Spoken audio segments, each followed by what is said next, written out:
welcome Dr. Michael Mosley. He's the man behind 5-2. He's been a Mumsnet favourite for ages. He's author of Fast 800 Healthy Eating Plans. Michael trained as a doctor before becoming a journalist and a television presenter. Is probably best known for his TV programmes about biology and medicine. He'll be coming to your TV soon, actually, with a new series focusing on the Fast 800 approach to healthy eating and weight. And he's also written the foreword to the new Fast 800 recipe book, which provides lots of healthy recipes for 800 calorie days. So welcome to Michael. So I'm just going to kick off with a question or two myself. But so just give us a quick potted summary, Michael, on how you became so interested in fasting, and why that's become your focus for the last little while. Sure. So it actually kicked off for me in 2012, which is 9 years ago. And what happened then is I went along to see my doctor, actually to have a blood test because I was worried I might have a skin cancer. Turned out not to be, but my GP rang me up later to tell me that it looked like I had type 2 diabetes. And I had subsequent tests, and it turned out indeed I did have type 2 diabetes. And so she said to me that I should start on medication, and I said no thanks, because my father had developed diabetes. I'm 63 now, and I was 54 then, and that was the same age that my father had developed diabetes, and he went on to develop complications of it and died at the age of 74 of diabetes, heart disease, early signs of dementia. All things linked to raised blood sugar levels. So I thought that's not great.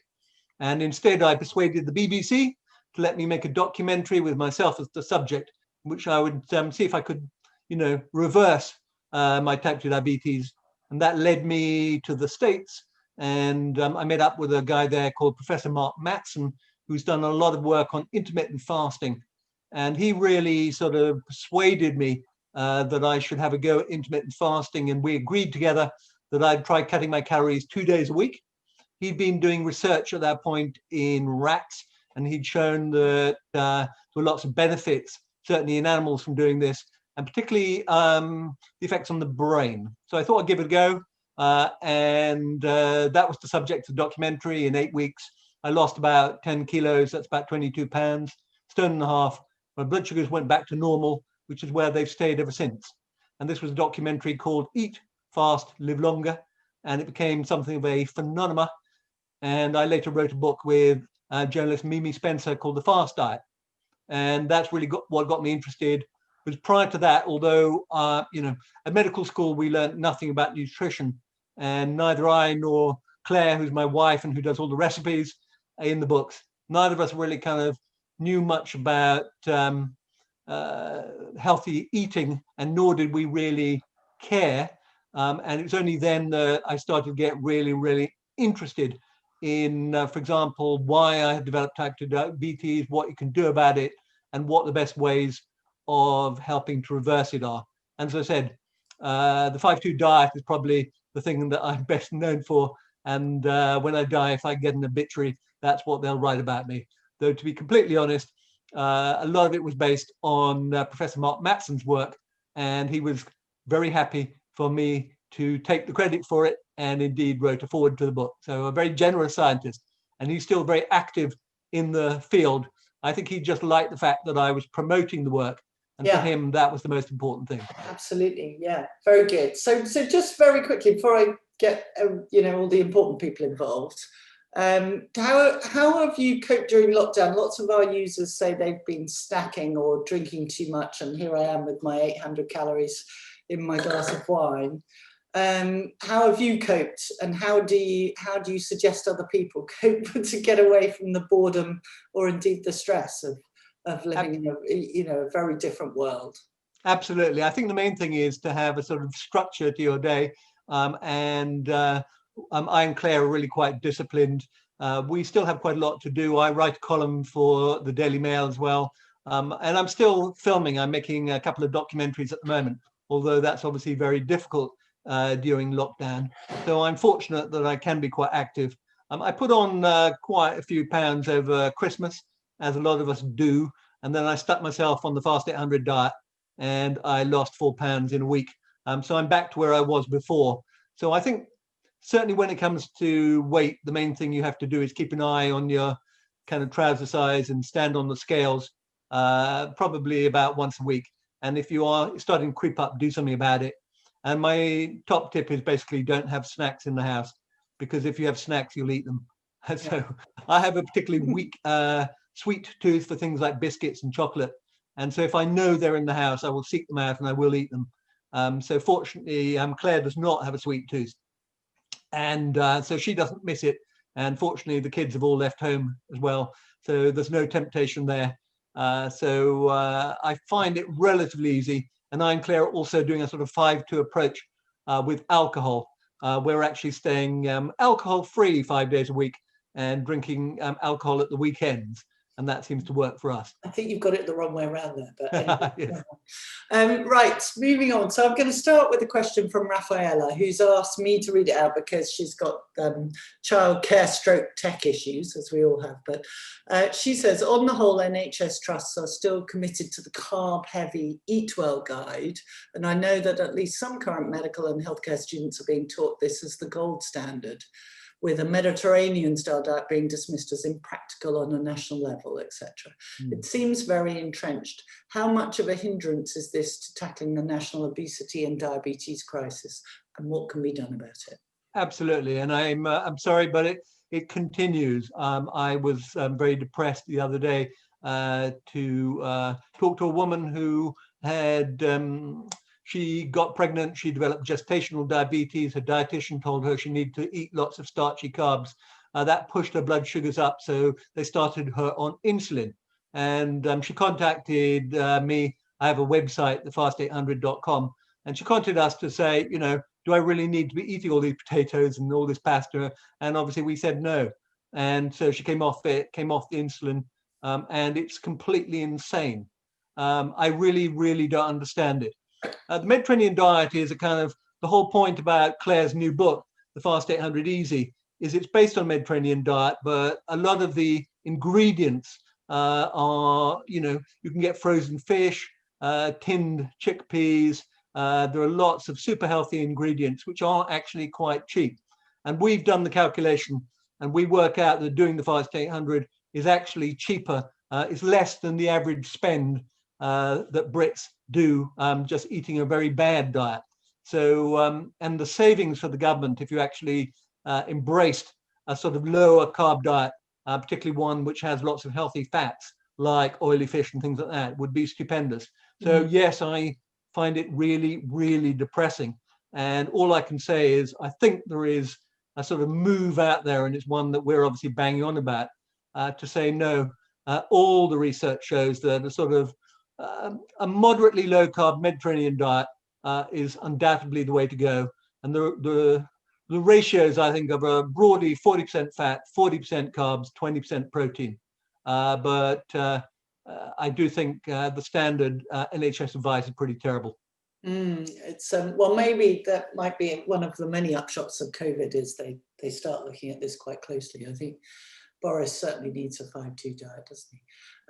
So from Carmen, I'm going to read this one as well. Evening, Michael. I'm postmenopausal and overweight by 3 stones.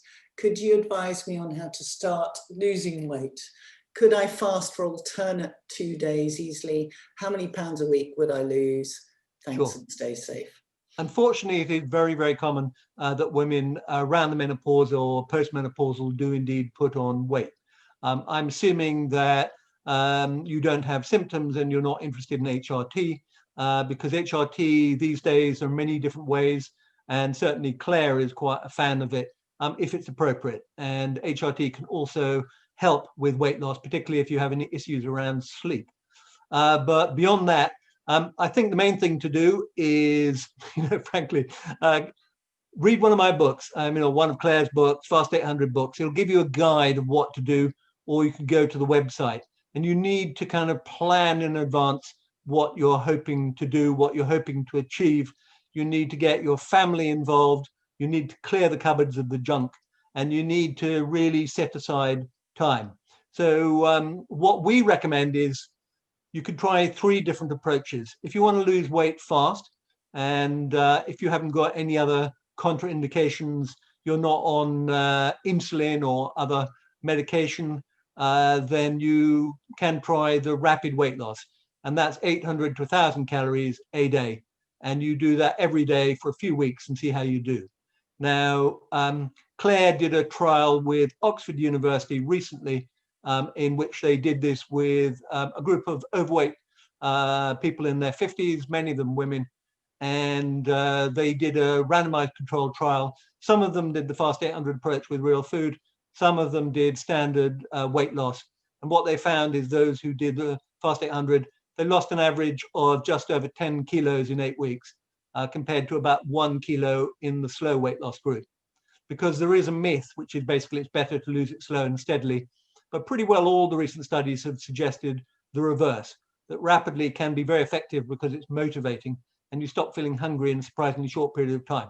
Now, if that sounds a little bit tough, then what I would recommend is either alternate day fasting, which you've described, or the 5-2 approach, where you cut down your calories to about 800 2 days a week. And on the other days, you try to eat healthily, not worrying too much about carbs. And you'll lose weight more slowly that way.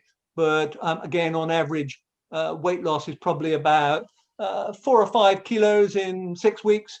There was a big study in Australia recently, and people lost about 8 kilos and kept it off over the course of a year. They were asked to do it for about 8 weeks and then kind of, return to a kind of more steady food. So it's very much depends on you.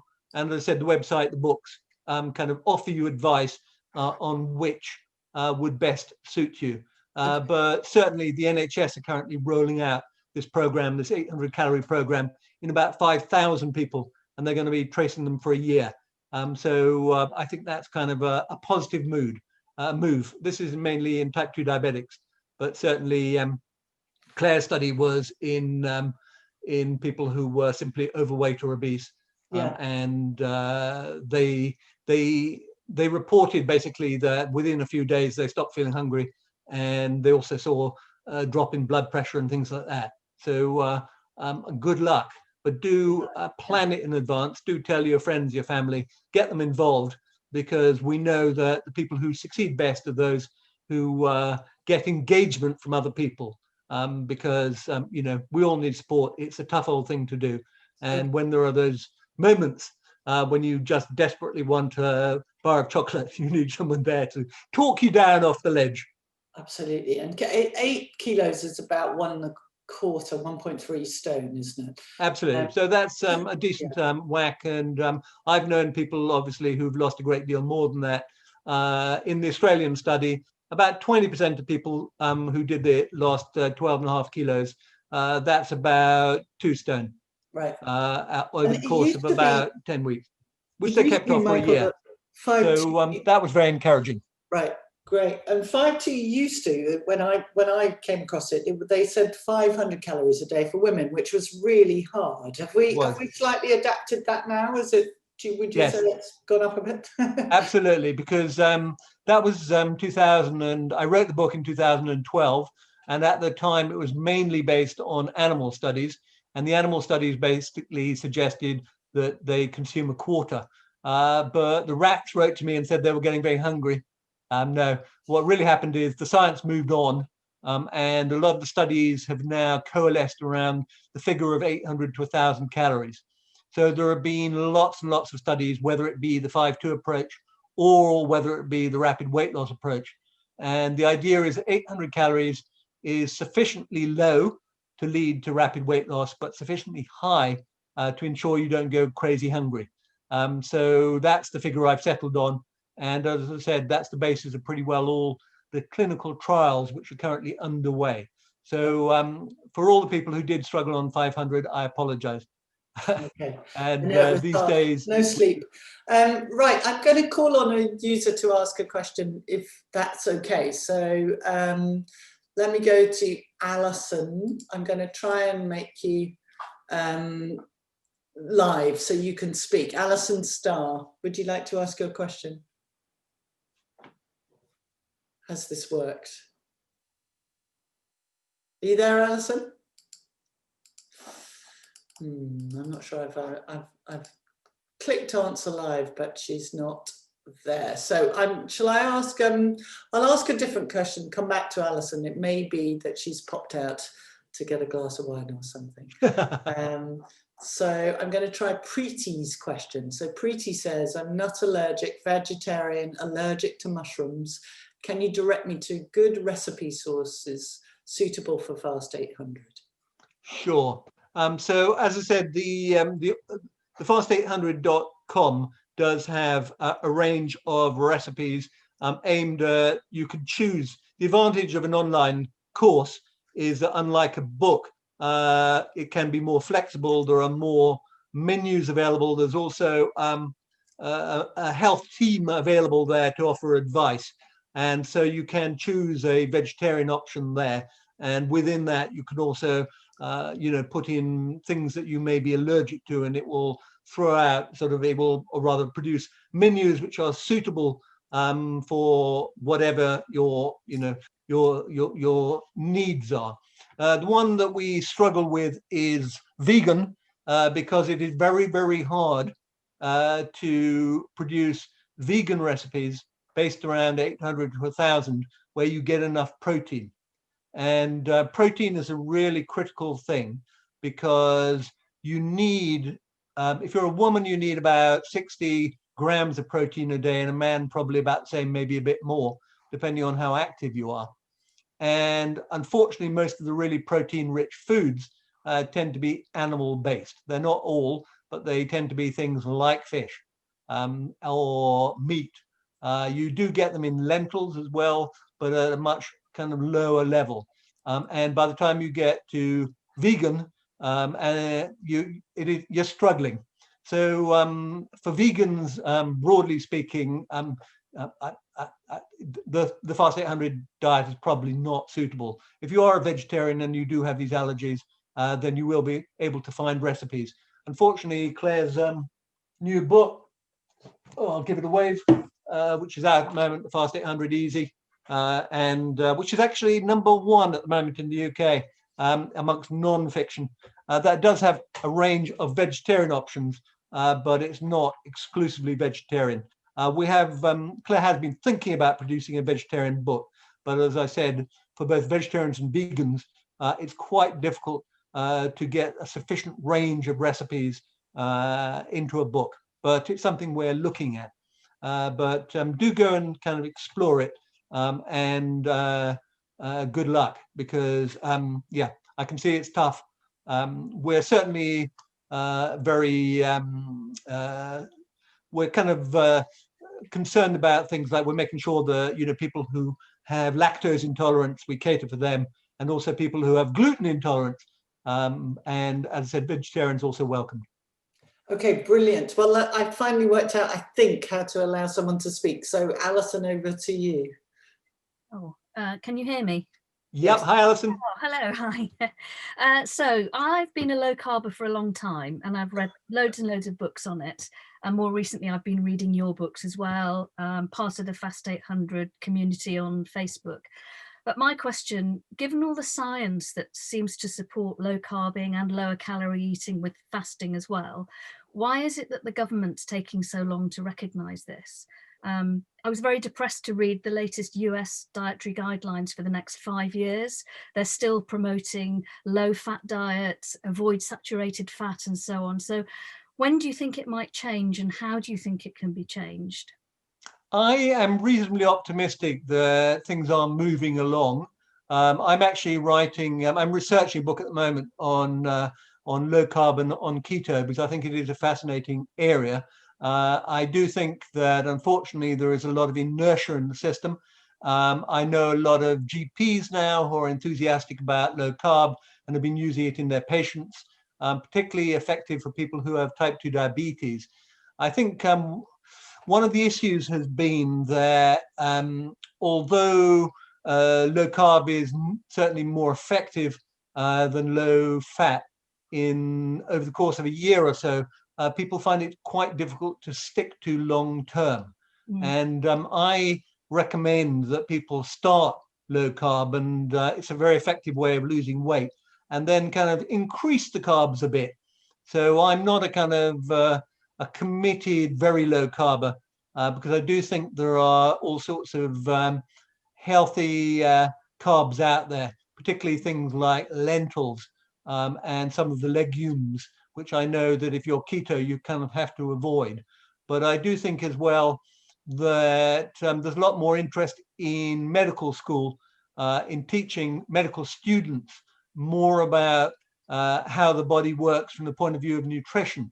And I think that will also help in time to shape the debate. But certainly I do sense that there is a lot of enthusiasm amongst a certain range of doctors about using diet to improve health rather than just rely on medication. But unfortunately, the current generation of doctors, and I include myself in that, were largely brought up being taught nothing about nutrition and quite a lot about medication. And so the first inclination is to reach for the prescription pad. But as I said, I think there is a new generation who are much more interested in the impact that food has on the body, and that they will begin to change things. So that's the optimist in me speaking. Thank you. Okay, great. Caroline Shepherd, I'm going to get you up here. Do you want to ask your question?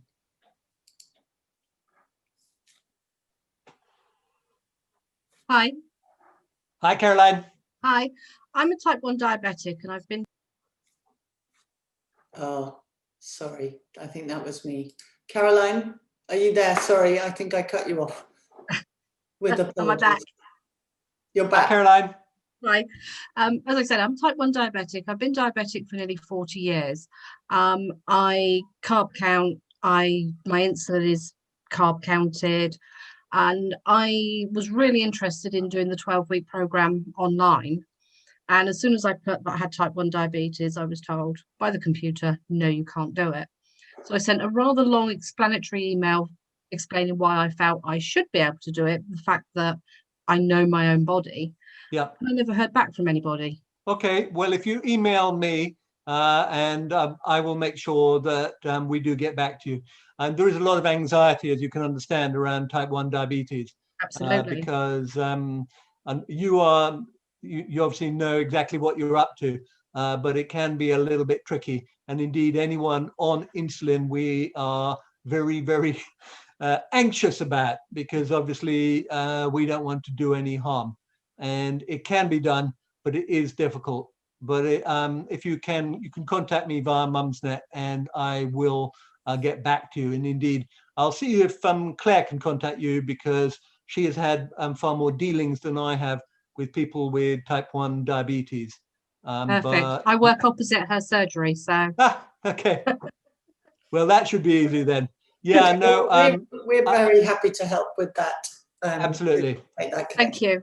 All right. But, Thank you, Caroline. obviously, a lot of anxiousness about it. I'm sure you're very, very capable, but it's just, as you know, a bit of a tricky balancing act. Oh, absolutely. And I understand that. It's just that I would have thought an acknowledgement would Absolutely. have been nice. I apologize. They really should have. Yeah.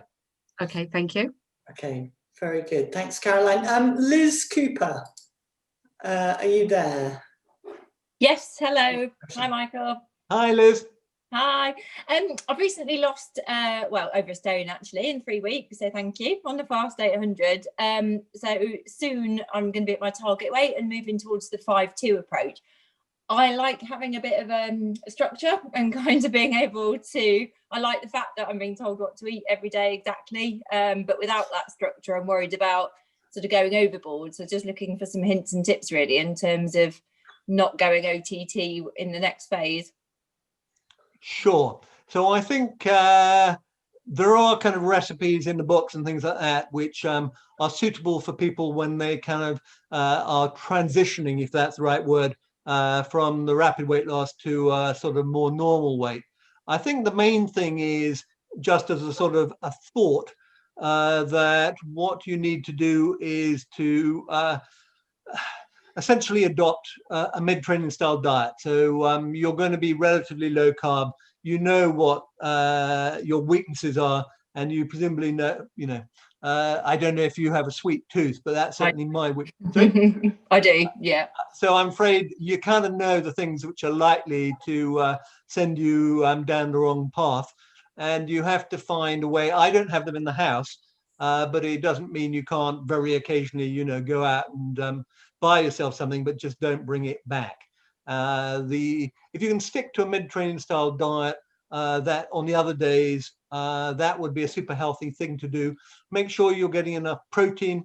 I often have sort of, scrambled eggs and smoked salmon for breakfast, and then I have sort of vegetables and something for lunch, and then I kind of have a evening meal with some fish and some veg and things like that. And I do eat, brown rice rather than white rice. I eat potatoes, just not in the same quantity that I used to. And I rarely have dessert anymore because I know dessert is my weakness. So I'll have a bit of fruit or something like that. And when I'm hungry, I'll have a handful of nuts. And really, that's the way that and occasionally I have a splurge, but that's really how I keep my weight down. I lost 10 kilos 9 years ago, and I know if I let myself go, I will go back there again. But do have a look in, as I said, online or in the recipe book, because there are suggestions. But the broad principle is do try and stay away from the sugary, carby stuff, which I'm sure you probably know already. That's the stuff which tends to take over your life again. And I have my moments, but I try to make them as infrequent as possible. That's brilliant. Thank you. Yeah. Thanks, Liz. I mean, what's your, as a parent, you sort of get the general pressure, particularly from your children, but also other parents doing it, that a sugary snack every day is fine for kids, and puddings are fine. And where do you stand on that for kids? I mean, I think, ideally, because there's a very short period in which you have them at your command and your control, really until they're about 11 or 12, and then they're going to go off and sort of buy themselves all sorts of junk anyway. But with our kids, we were pretty strict with them during the early years, and they were never allowed to have fizzy drinks, and never allowed. And even, I'm afraid, when we went out for meals with their cousins who were having fizzy drinks, they weren't allowed to have them. The way I see it is you're setting down good patterns, and you will lose control of them. And with my kids who are all in their 20s, they ate a load of junk between the age of 12 and the age of 19, but now they're back to healthy eating again. They don't really have a sweet tooth. And I like to think that was at least something to do with the way we brought them up. And the other thing you can kind of be aware of is that we know that things like anxiety and depression are closely linked to your microbiome, your gut bacteria. And I kind of regard giving kids sort of sugary treats a bit like giving them cigarettes, that you just wouldn't do it anymore. Once upon a time, when we came back from holiday, a long time ago, people would bring back cartons of cigarettes and give them to your friends. You just wouldn't do that now. And it still makes me very sad that in doctors' surgeries and in a lot of workplaces, you see these big piles of sweets and cakes and things like that. We still think this is a good way of celebrating. And it really, really isn't. So I'm a killjoy from that point of view. I'm quite hardcore. Basically, I'm not going to dictate what happens, when my kids go to other people's houses, but we were pretty strict when they were at home. Okay, thank you. And it's also helpful not to have those snacks in the house, as we know. Emma, are you there? Would you like to ask your question, Emma Glacier? I'm here. Hello, Michael. Hello.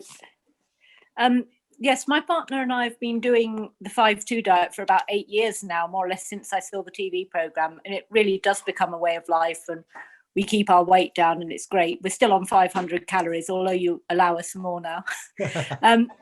We were particularly impressed when first saw the TV programme about the health benefits, apart from the weight loss, the life extension, healthy heart, reduced risk of cancer. Has any research been done into the ongoing health of regular 5-2 fasters? Sure. So Professor Mark Matson, for example, is doing a trial on people who are at risk of cognitive decline, because I was particularly taken, obviously, by the fact that when I filmed with him, he had these sort of mice who had been put on the 5-2 diet, and when they died and he cut their heads open, he discovered that they had new brain cells, particularly in the area of the brain associated with memory. The thing about these trials is take a long, long time. So what he did is he got a group of people who were at risk of cognitive decline. They had a family history of dementia. They were in their 50s or 60s. And he randomly allocated them to the 5-2 diet, or they were a control group. And he's going to follow them for 5 or 6 years. But the trial only began about 4 years ago. So we don't really know yet. He's been doing brain scans. He's been doing spinal taps. He's been doing all sorts of things with them. So hopefully the data from that study will come out. But these studies take forever. We know from studies done in Australia that people who do the 5-2 diet, it seems to reduce their blood pressure and their risk of things like type 2 diabetes. Again, a study done up in Manchester with women who are at risk of breast cancer. When they were put on it, they not only lost more weight, but they also saw changes in their insulin levels, which were important because insulin is a driver of breast cancer. And they also saw changes in the genes in a group of the women as well. So there's a lot of, if you like, circumstantial evidence which has emerged, but to actually look at hard endpoints is trickier in terms of things like, you know, heart disease and strokes and dementia, because these things develop over time. So all I can say at the moment is all going in the right direction. And if you're managing to keep your weight down, if you're managing to sleep well, if you're managing to keep your blood pressure down, then all of these things we know offer huge benefits. So you're already well under the way. And again, we know that maintaining a healthy weight is critically important for a healthy brain. So I congratulate you on sticking to it, and I'm pleased to hear that it's still working for you. Yeah, amazing. It's 500. You're sticking to the 500. That's extraordinary stuff. Well done, Emma. Kat, Catherine Pugh. I'm going to bring you in. Michael Mosley, very impressed that we've managed to keep it for so long. Are you okay, Catherine? Yes, I am. Can you hear me? Yes. Yes. Hi. Well, thank you on behalf of everybody, Michael, for the extra 300 calories. I'm sure I speak for women of Britain with gratitude. My question is about levels of HbA1c. So I had gestational diabetes many years ago. Yeah. And so very, very careful. And I normally have an annual HbA1c, but due to COVID, didn't, and so went online because didn't want to burden the NHS. And the result came back and it said I was over the line for pre-diabetes at 5.8 millimoles. Okay. However, on the Fast 800, that is dead on the border. But if I look at NICE guidelines, I am still under. Now, in some respects, it's pretty immaterial because actually I need to lose weight. My waistline is too big, so I'm going to do it anyway. But just wanted to ask you about the significance of these borderlines, and am I getting hung up for nothing, or is there actually a significance in the difference in how people approach this across the world? There is a difference in how people approach it across the world. So in the UK and the WHO, broadly, they go for the 6 figure. So 6 millimoles per litre is regarded as the sort of border between being a healthy blood sugar level and pre-diabetic, and then over 7 is regarded as type 2 diabetes. But other organizations recommend 5.5. Some of them recommend 5.8. We kind of go for 5.8 almost as a mid figure, and it's kind of a warning sign. So it's a bit like, it's not the red, but it's the amber. And there is a sort of graded response that when you are above 5.5, then I think it does begin to suggest that things are not going completely in the right direction. Clearly, I wouldn't be worrying if I were you, but I would be looking, as you say, to lose a bit of weight, and then you'll find it comes down, and that's good, because what you don't want is gradually creeping up 5.5, 5.8, 9, 6, whatever. So regard it as a little bit of a warning sign, but nothing too terrifying. And what we also know is that the sooner you hit this on the head, the better. But I wouldn't be worried, but I would regard it as something that you should do something about rather than something of concern. Thank you. Thanks, Catherine. So I'm going to read this one out for someone who would rather I did it for them. So she says, I lost 4 stone in 2020 on Fast 800. But when October hit and my seasonal affective disorder did too, I really, really struggled and gained a stone through the associated carb cravings. Yep. I'm back on track now, but is there anything I can do to prepare for autumn 21 so that it doesn't happen again? I don't know if you've already invested in a light box, because I also suffer from SAD, seasonal affective disorder, and I also get that thing that during the winter months, I feel a lower mood, I sleep worse, and I have crazy carb cravings. These are all hallmarks of seasonal affective disorder, which affect somewhere between 5 and 10% of the UK population, and most people are not diagnosed. Probably the best thing you can do, if you haven't already done so, is to buy a light box. They are available online, get them delivered.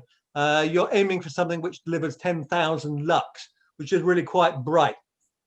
But you need that level of light to reset the internal clock. And that seems to be one of the few things that really does work for seasonal affective disorder. I also aim to go out for a walk in the morning with the dog as much as possible and get that early morning light, because it's shocking how low the levels of light are in our houses. I have a light meter on my phone, and I am aware that out there during the daylight, it's about anywhere between 10 and 15,000 lux. In here, it's more like 200 or 300. And since we're spending so much more time indoors, I suspect that's really affecting us quite badly, because, our ancestors, we emerged on the plains of Africa. We were bathed in bright light most of the time. It was a temperate climate. And so living in cold, dark UK is bad from all sorts of points of view. I'd also, if I were you, I would look at vitamin D, because again, there is some link between vitamin D and seasonal affective disorder. And certainly at this time of year, the recommendations are that everyone should be consuming vitamin D, because we will be depleted. You can't get it from the sunlight. And we know there is a link between low vitamin D and COVID-19. But the things I would do to prepare for next year are absolutely make sure you've got the light box, make sure you are using it for at least half an hour a day.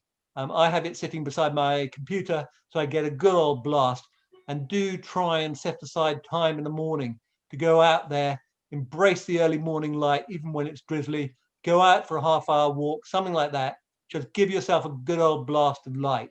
And that seems to be one of the most effective ways of dealing with seasonal affective disorder, and do embrace the spring when it comes. Brilliant, thank you, Michael. Cass Moxon, are you there? Would you like to ask your question? Oh, hi, sorry, I thought you were going to read it out. That's fine. Hello, can you hear me? Yeah, I've just seen the end of your question. Do you want me to? It's fine, I'm happy. She's wriggled away now. Good. Yes, I was really interested in your television programme about the effect on the environment of eating animal products, and should we all be vegan, as well as reading your other books and doing 5-2 and intermittent fasting, and I stay lower carb most of the time, but I'm trying to mix the two with my concern for the environment, and I'm finding that when I try and eat more vegan, I just get carb cravings. I'm so hungry all the time, and I can't stick to the intermittent fasting. And I'm kind of finding it hard to justify eating that level of meat, and particularly anything that comes from a ruminant, because it's that I'm trying to avoid mainly. And so how do we justify or marry up those two methods? Absolutely. And I completely understand that a lot of people are going vegan because of ethical concerns about animals. Now, I'm a flexitarian. I am trying to reduce the amount of meat I eat. We mainly eat chicken and fish, but occasionally, I must admit, I do have beef. This may or may not help you, but what is interesting is when they look at, clearly beef is probably one of the most damaging from the point of view of its impact on the environment, certainly in terms of the amount of CO2 it takes to rear a kilo of beef compared to most other foodstuffs. So I do eat it, but rarely. Chicken, the ratios are much better. And interestingly enough, if you look at the amount of CO2 that's produced per calorie and not per kilo, then actually things like chicken score quite well compared to vegetables, because vegetables are per kilogram produce relatively low CO2, but per actual calories, because you have to eat a lot more of them to get the same calories, it becomes closer, it has to be said.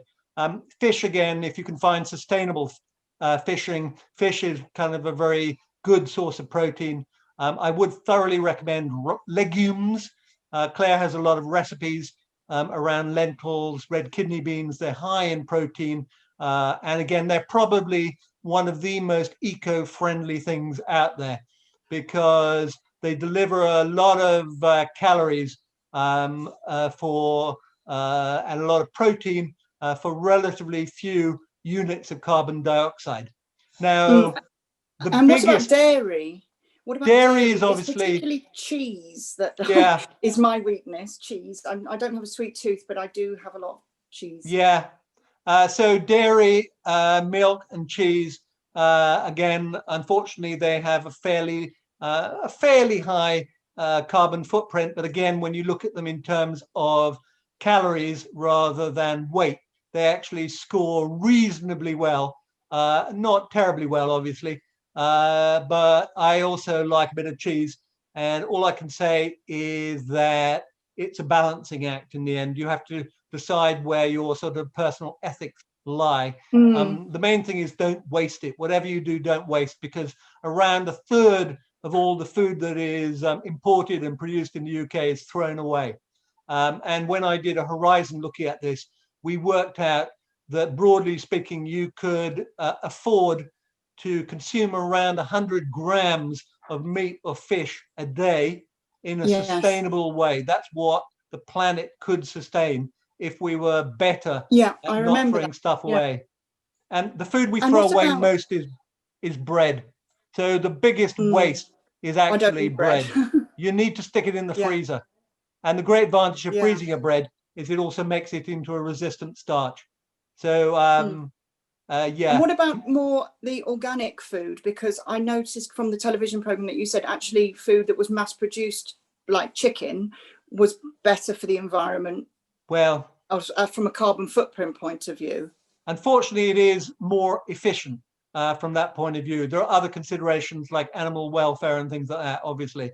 But surprisingly enough, chicken is one of the more carbon friendly, certainly in the form of meat. But you also have to take into consideration, as I said, animal welfare and things like that. So I do think that if you can buy your food, your vegetables, or whatever, if you can go to ensure that they have been brought up in as a sort of environmentally friendly sort of way. I do appreciate it's tricky, but I think we do have an obligation, at least, to ensure that chicken and things like that have had a reasonable life. That I would always go for kind of free range, and although I don't always go for organic, I do sort of intermittently. With me, it's a bit of a sort of hey ho. It slightly depends on my mood as much as anything else, but it's a balancing act. Brilliant. Thank you very much. Yeah, it's the waste. We've got to cut out the waste. It's the waste, which is the. So Michael, I'm mindful we've got about at least 20 questions left, so I'm going to ask you to do some as quick as you can answers, so we can cover as many people as possible. So I've been asked to ask you a couple. So first of all, do you have a view on the 16/8 fasting regime? Sure. So this is time restricted eating. The idea is that you only eat within an 8-hour window. Now, this is very popular. The only thing I'd say is Professor Sachin Panda, who is the guru behind time restricted eating, he no longer does it. He does 14-10. That's what I recommend. That's where all the scientific studies are going. So there you basically eat within a 10-hour window. He stops eating at 6 in the evening and doesn't start eating again until 8 the next morning. We tend to stop eating about 7 and eat breakfast at about 9. So that's what I would advocate, 14-10. Okay, brilliant. Thank you. And then how do you know when you've reached your ideal weight? I think you basically know because you're measuring things. Depends on your goal. My top tip is to ensure that your waist is less than half your height. So if you are 1.6 meters, then you want your waist to be less than 80 centimeters. I think that's a pretty good rule of thumb. But if you have type 2 diabetes, if you have high blood pressure, then your goals will be different. Okay, brilliant. And Rebecca asks, I did the Fast 800 from August last year and now lost 2 stone and feel amazing. It's totally changed my way of eating. I don't crave carbs anymore. That's a big plug. I'm now doing the maintenance 5-2, but is it safe to do the 12-week program again? Absolutely. There's no reason. If you found it good to do last time, you'll actually find it easier this time, because one of the things that happens is that it's called flipping the metabolic switch. You stop burning sugar and you start burning fat instead. And when you've done that a few times, it's so much easier. So I suspect second time round, you will find it much easier. There's also a number of studies, one called the Matador study, where they got people to lose weight, have a pause, lose weight, have a pause. And that pause could be anywhere between 2 weeks and 3 months. And they found that for many people, they found it easier to do. Brilliant, thank you. And Eve asks, I've been following the recipes in the Fast 800 book, delicious meals, by the way, and taking note of the calories, but there isn't a breakdown of the macros. Is there a way of knowing the proportion of macros per meal? Thank you. Sure. So the new book, the Fast 800 Easy, does indeed have the macros. And I will, if you go to Claire, if you follow Claire on Instagram, I think she's actually posted some recently, but you can certainly reach out to her. You'll find her at instagram.com/Dr. Claire Bailey, and that's spelled C-L-A-R-E, and Bailey is spelled B-A-I-L-E-Y. Same name on the books, but she also posts a lot of recipes showing you how to cook stuff. But she has been posting more details on the macros from the books as well. Great, thank you. Hi, Michael. I love the Fast 800 diet. However, I'm struggling with also cooking for extremely fussy children who eat very little protein and mainly pasta. Do you have any tips? Absolutely. So my kids also, that's kind of pretty much what all they would eat. All you can do is try and sneak in vegetables. So with us, we snuck some courgette in. So courgette spaghetti. If you gradually increase the amount of courgette in your spaghetti, they will barely notice and indeed will quite enjoy it. We did the same thing because they liked white bread and we started making homemade bread. We just sneaked more and more brown into it until they got used to it.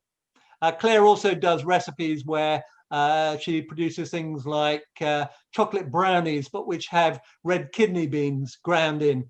And our kids couldn't tell the difference, but it's a good way of sneaking lentils and kidney beans and aubergines and things like that into their diet without them noticing.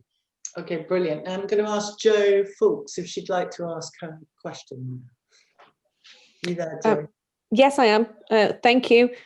You have kind of answered my questions though, because they were both about the vegan diet, which I first started doing for health reasons. Before that, I was low carbing, and I'm lower carb, I think, than a lot of other vegans. I don't really like potatoes or pasta or rice, and I do like bread, but I don't eat it because I like it too much. So I think I'm actually doing all right, but I could never really consider myself low carbing. So no. it was just questions it's interesting about that, because really. Certainly online, for some reason I do not understand, there tends to be a lot of warfare between low carbers and vegans. And so I follow vegans, I follow low carbers, and for some reason they constantly attack each other. I try to keep it friendly. Yeah, absolutely. And I think it is because a lot of low carbers default to being meat eaters. Maybe they feel a bit guilty about it, and so they feel the need to attack the vegans. So I don't understand it. But I do think, obviously, vegans, I don't know if you know, but the vegan movement began with I think he was a postmaster in Leicester in the 1930s, and was obviously grown from there. And he called it vegan because he said it was the beginning and end of vegetarian. You take the first few letters from vegetarian and the last letter from vegetarian, and you get vegan. So he saw it as the ultimate route. But obviously, you do need to make sure you're getting adequate amounts of protein and obviously all those other nutrients, which unfortunately it's trickier to find, like B12 and iodine. Yeah, I'm taking a real academic approach to my diet, and I mean, I didn't at first. I've been doing it for a year, and I have to say I ate a lot of beans on toast at first, but I figured that that's not really helping me if I did it for health reasons. So I'm much better now. But yeah, I've realised I can't really do like fast 800 really. No. And this I'm sad to say we will explore it more, but it's trickier. You can certainly do the 5-2 as a vegan, but you would struggle to get adequate amounts of protein. Okay. Thank you very much. Thank you, Joe, and well done for your efforts nonetheless. Sarah Griffiths, are you there? Would you like to ask your question? Hello there. Hi, Michael. Thanks very much for the talk. I'm really enjoying it. I have a question about any research you might have come across in terms of fasting as a parent when you've got children in the house. So I've got 2 teenage daughters, and I'm also a family health coach. Actually, I do a lot of work around fussy eating with parents, and so I'm just wondering if there's anything around perhaps the emotional behavioural impacts of modelling fasting potentially in an adverse way. I'm thinking in particular. Absolutely. I mean, a very good question, because obviously there is a lot of anxiety around weight, and particularly amongst teenage girls. We've also seen very high rates of eating disorders. So you're absolutely right to be hugely sensitive about it. I do think that, I mean, beyond that, it's difficult to, what we encourage people to do is obviously kind of eat with the family to make them understand why it's something you want to do, but it's not suitable for everybody and not suitable for them. We do actively discourage people under the age of 16 and certainly, from doing it. The only thing I would say is that when it comes to eating disorders, there is the triggers tend to be a family history. They're also associated with particular professions. So people who are actors, people who are jockeys, people like that. The dieting per se does not seem to be a trigger. The thing which does trigger it is criticizing. Criticism of people for their weight can be a trigger. So I'm sure you don't do so, but in many cases, people who have eating disorders, one of the triggers may well have been that they were criticized for their weight. Fat shaming is always, always wrong. So you have to be hugely sensitive about it, but you're completely right to bring it up as an issue. And it is something, I'm sensitive to. I have a number of friends who work professionally in the eating disorder community. It's a difficult issue. Thank you, Sarah. Thank you.